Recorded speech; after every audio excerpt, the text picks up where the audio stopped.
പ്രിയപ്പെട്ട വിദ്യാഭ്യാസ വകുപ്പ് മന്ത്രി ശ്രീ ശിവൻകുട്ടി അവർകൾ, തദ്ദേശ സ്വയംഭരണ വകുപ്പ് മന്ത്രി ശ്രീ MP രാജേഷ് അവർകൾ, രണ്ടുപേരും അറിയുന്നതിന് നമ്മുടെ സംസ്ഥാനത്ത് സമ്പൂർണ്ണ സാക്ഷരത നേടിയ ഒരു കാലമുണ്ടായിരുന്നു.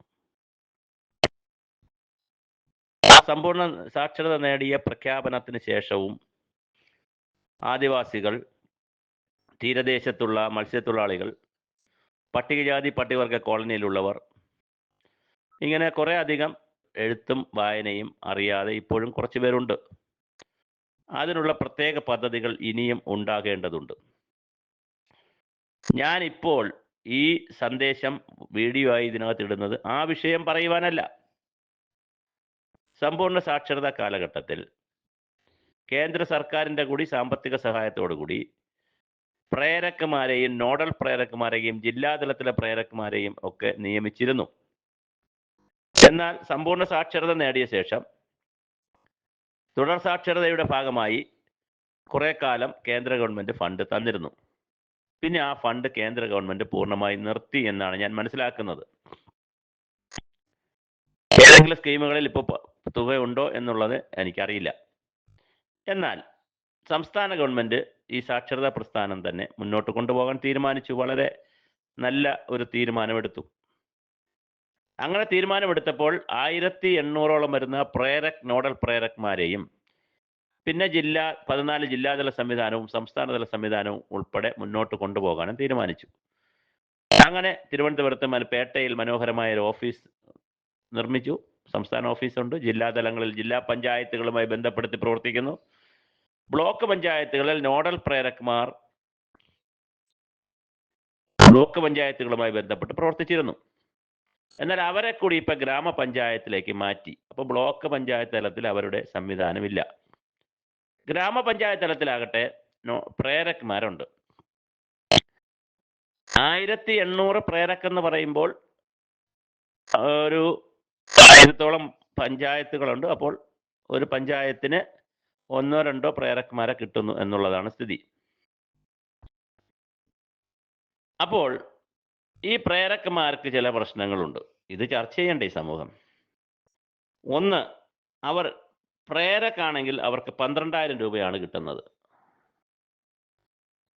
നോഡൽ പ്രേരകാണെങ്കിൽ 16,000 രൂപയാണ് കിട്ടുന്നത്. നിരവധി വർഷങ്ങളായിട്ട് അവർ ജോലി ചെയ്യുന്നുണ്ട്. അവർ നിശബ്ദരായി ജോലി ചെയ്യുകയാണ്. ഇപ്പൊ ഇടയ്ക്ക് സെക്രട്ടേറിയറ്റ് നടയിൽ ചെറിയ സമരമൊക്കെ കാണുന്നുണ്ട്. പക്ഷെ അതൊന്നും വിജയിച്ചില്ല. അവർ സമരം നടത്തി, അവർ അതുവഴി പോയി. പിന്നെ അവരെ കാണാനുമില്ല. അപ്പൊ 12,000 രൂപ ഒരു മാസം, 30 ദിവസത്തേക്ക് 12,000 രൂപ. അല്ലെങ്കിൽ പിന്നെ നോഡൽ പ്രേരക്കാണെങ്കിൽ 16,000 രൂപ. ശരിക്കും പറഞ്ഞാൽ മിനിമം വേതനം പോലും ഈ രാജ്യത്ത് 750 രൂപയുണ്ടല്ലോ പ്രതിദിനം.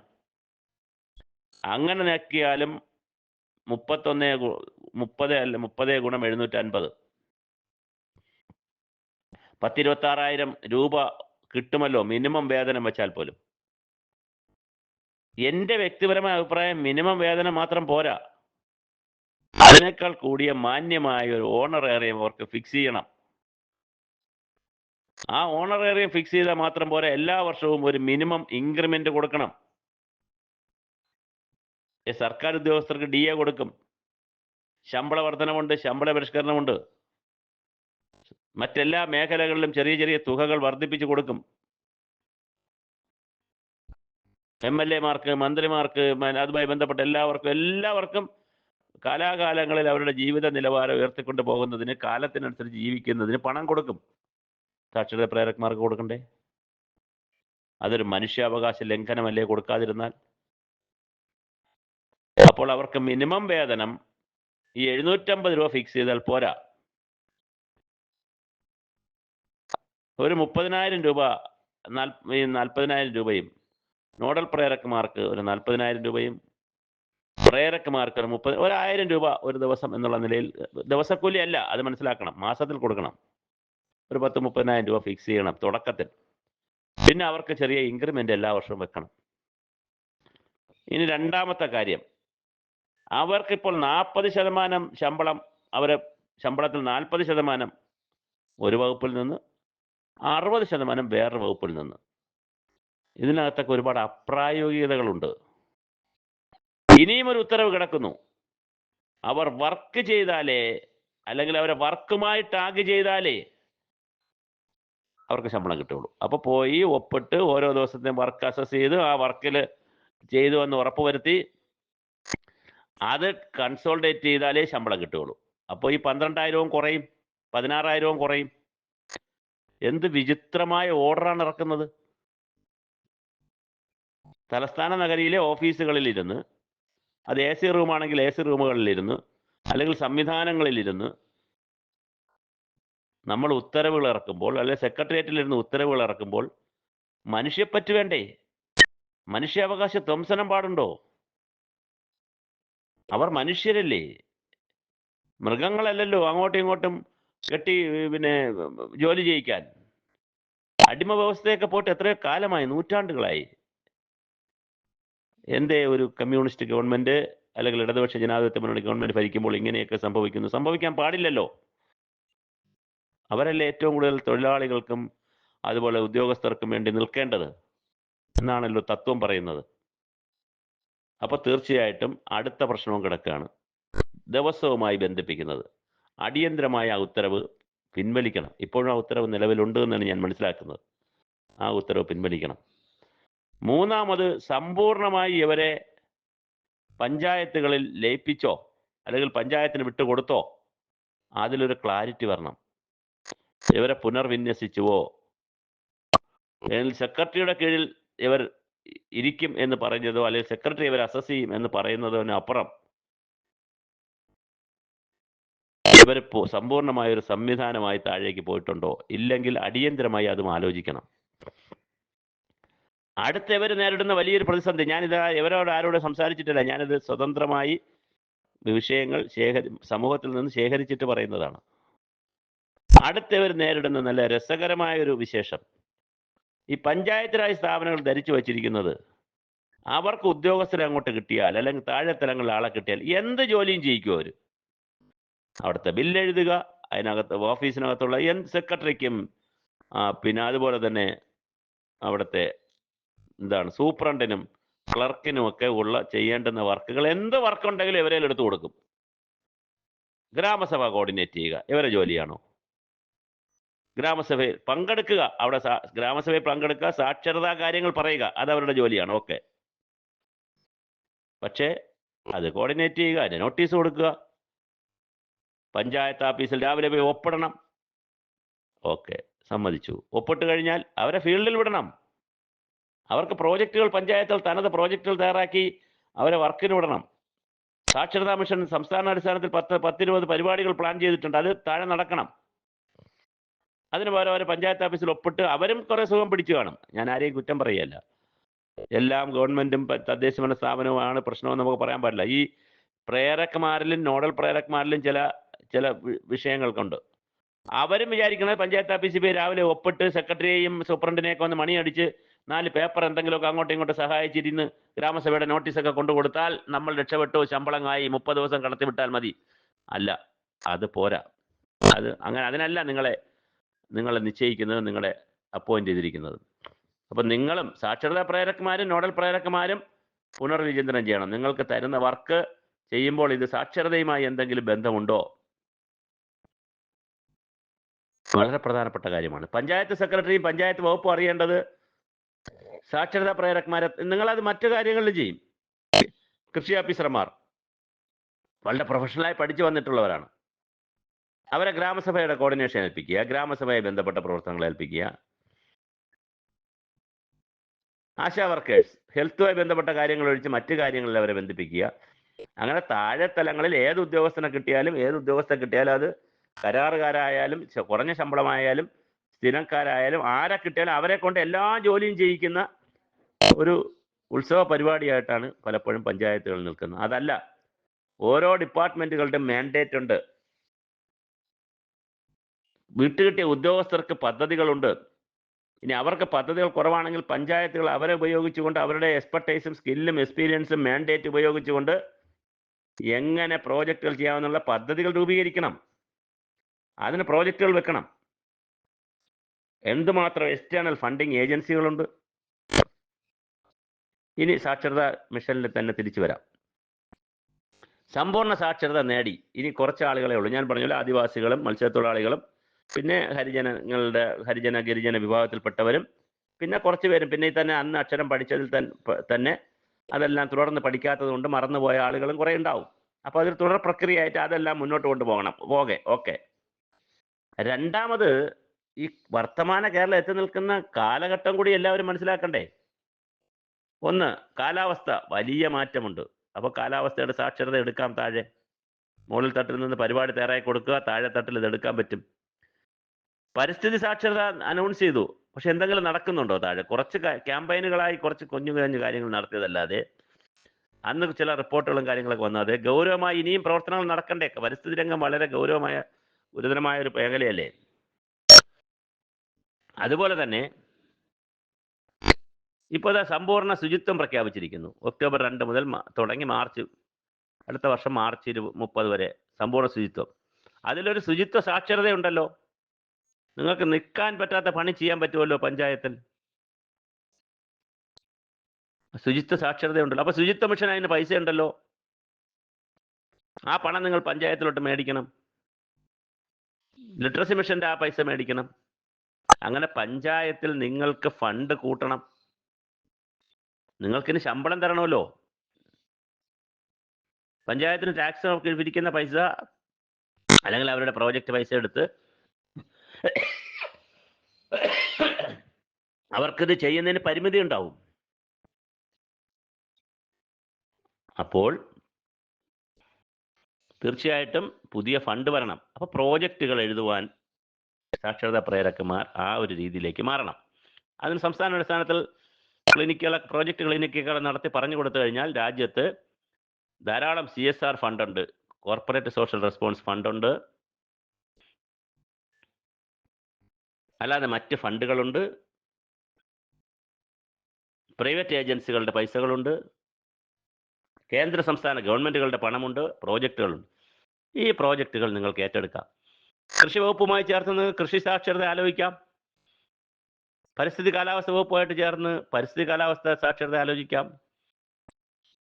ശുചിത്വ മിഷനുമായിട്ട് ചേർന്ന് ശുചിത്വ സാക്ഷരത ആലോചിക്കാം.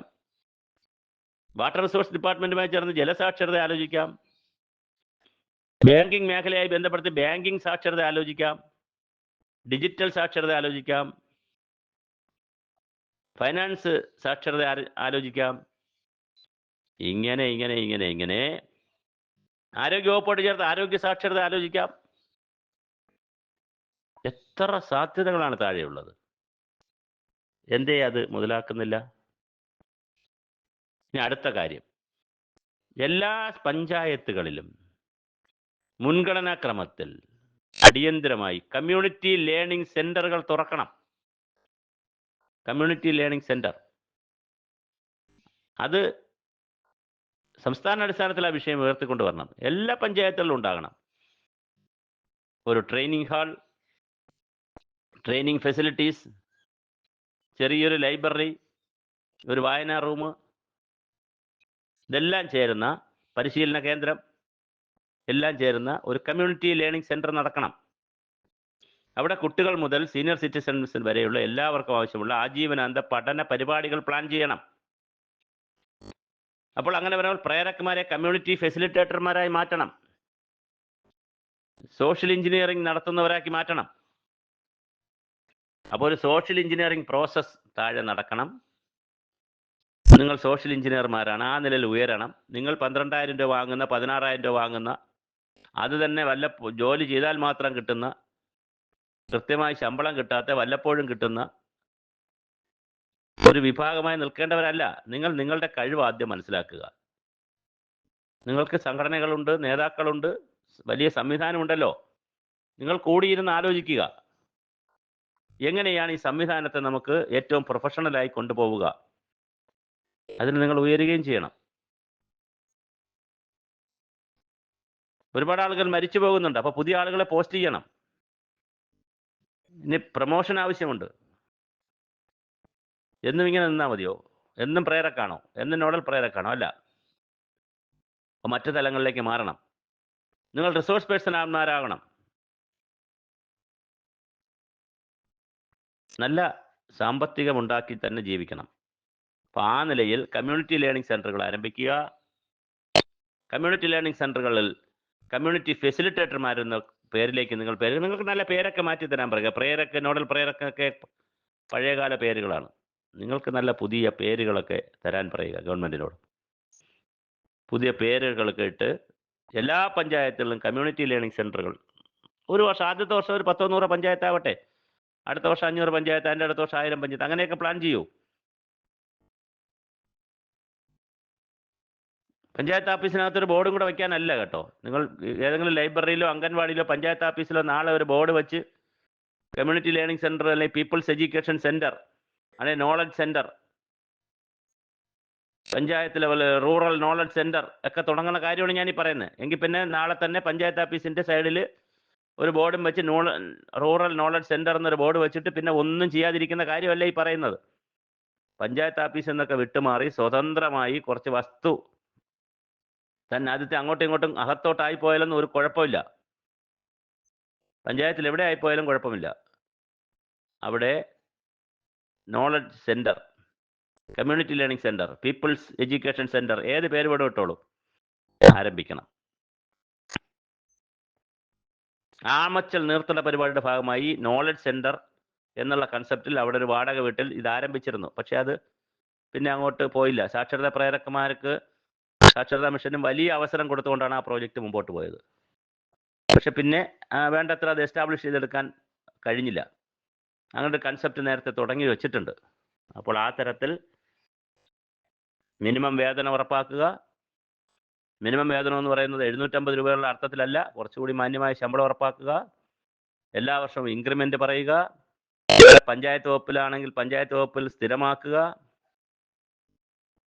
അവരുടെ ശമ്പളം ഇങ്ങനെ റേഷ്യോ ഒക്കെ മാറ്റി ശമ്പളം ഒന്ന് ഏകീകരിച്ച് അതിൻ്റെ ഫണ്ട് കൃത്യമായി കൊടുക്കുക. അവരുടെ ഉത്തരവ്, ഈ ജോലിയുമായി ബന്ധപ്പെടുത്തി വച്ചിരിക്കുന്ന ഒരുതരം അടിമ ഉത്തരവാദ്, ആ ഉത്തരവ് പിൻവലിക്കുക. ആരോടോ വാശി തീർക്കുന്ന പോലുള്ളൊരു ഉത്തരവാദ്, ആ ഉത്തരവ് പിൻവലിക്കുക. അതൊക്കെ തൊഴിലാളി വിരുദ്ധ ഉത്തരവാണ്. ഉത്തരവ് പിൻവലിക്കുക. മാന്യമായ ശമ്പളം കൊടുക്കുക. അങ്ങനെയൊക്കെ കിട്ടുമ്പോൾ താഴെത്തലങ്ങളിൽ മാന്യമായി ജോലി ചെയ്യുക. സാക്ഷരതാ പ്രവർത്തനങ്ങളും അതിൻ്റെ അനുബന്ധ പ്രവർത്തനങ്ങൾ മാത്രം ചെയ്യുക. പഞ്ചായത്തിൽ കിടക്കുന്ന അങ്ങോട്ടും ഇങ്ങോട്ടും കിടക്കുന്ന പേപ്പർ വർക്കുകളെല്ലാം ചെയ്ത് പോകുന്ന സ്ഥിതി മാറ്റുക. കമ്മ്യൂണിറ്റി ലേണിംഗ് സെൻ്ററുകൾ തുറക്കുക. തുടങ്ങി ഒരുപാട് വലിയ കാര്യങ്ങൾ ചെയ്യാനുള്ള വലിയ മഹത്തായ പ്രസ്ഥാനമാണ് സാക്ഷരത. ആ മഹത്തായ പ്രസ്ഥാനത്തിലേക്ക് ഉയരാൻ പ്രേരക്മാർക്കും നോഡൽ പ്രേരക്മാർക്കും സംസ്ഥാന സാക്ഷരതാ മിഷനും നമ്മുടെ സംസ്ഥാന ഭരണ സംവിധാനത്തിനും കഴിയട്ടെ. ഇതിനനുസരിച്ചുള്ളൊരു വർക്ക്ഷോപ്പും ഒരു കൺസെപ്റ്റ് നോട്ടുമെല്ലാം ഉണ്ടാകട്ടെ. അങ്ങനെ സാക്ഷരതാ പ്രവർത്തനങ്ങൾ ഇനി എന്ത് എന്നുള്ള നിലയിൽ ഗൗരവമായൊരു വർക്ക്ഷോപ്പും ബ്രെയിൻ സ്റ്റോമിങ്ങും ആശയശില്പശാലയും നടക്കട്ടെ. എല്ലാവിധ ഭാവുകങ്ങളും നേരുന്നു. നമുക്ക് സമൂഹത്തെ എല്ലാ മേഖലകളിലും അവരെ സാക്ഷരരാക്കാം. അതിനുള്ള ശ്രമങ്ങൾ എല്ലാ ഭാഗത്തു നിന്നും ഉണ്ടാകണമെന്ന് അഭ്യർത്ഥിക്കുന്നു.